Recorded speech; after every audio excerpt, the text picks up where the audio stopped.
Okay, time check. It's been about 4 weeks.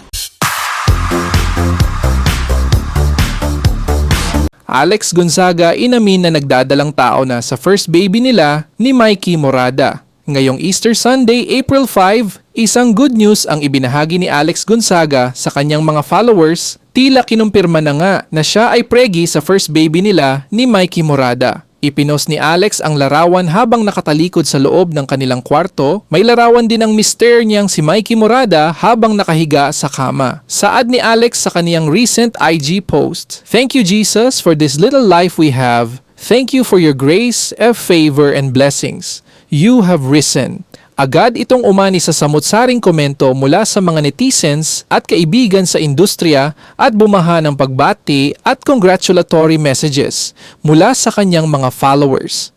Matagal ng usap-usapan na nagdadalang tao na ngayon si Alex. Simula nang tumigil na ito pansamantala sa kanyang pagba-vlog. As of March 2026, kumakalat ang mga espekulasyon na posibleng buntis na si Alex Gonzaga.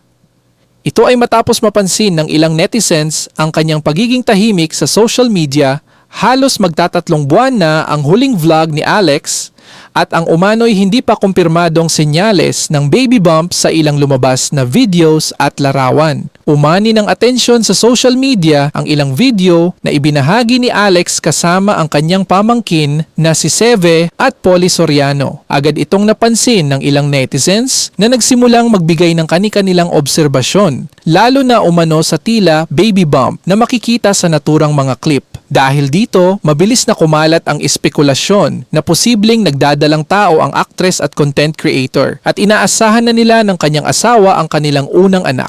Gayunpaman, mahalagang linawin na wala pang opisyal na kumpirmasyon mula kay Alex o sa kanyang kampo tungkol dito. Nanatili pa rin itong isang haka-haka mula sa mga netizens. Matatandaang naging bukas si Alex sa kanyang pinagdaanang pagsubok pagdating sa pagbubuntis. Noong January 2025, ibinahagi na nakaranas siya ng kanyang ikatlong miscarriage, isang masakit na yugto sa kanyang buhay bilang isang ina. Bago pa nito, noong October 2021, nagsalita rin siya tungkol sa isang miscarriage na na-diagnose bilang blighted ovum. Bukod dito, ibinahagi rin ni Alex ang kanyang journey kasama ang asawang si Mikey Morada sa pagsubok ng in vitro fertilization bilang bahagi ng kanilang hangaring makabuo ng sariling pamilya.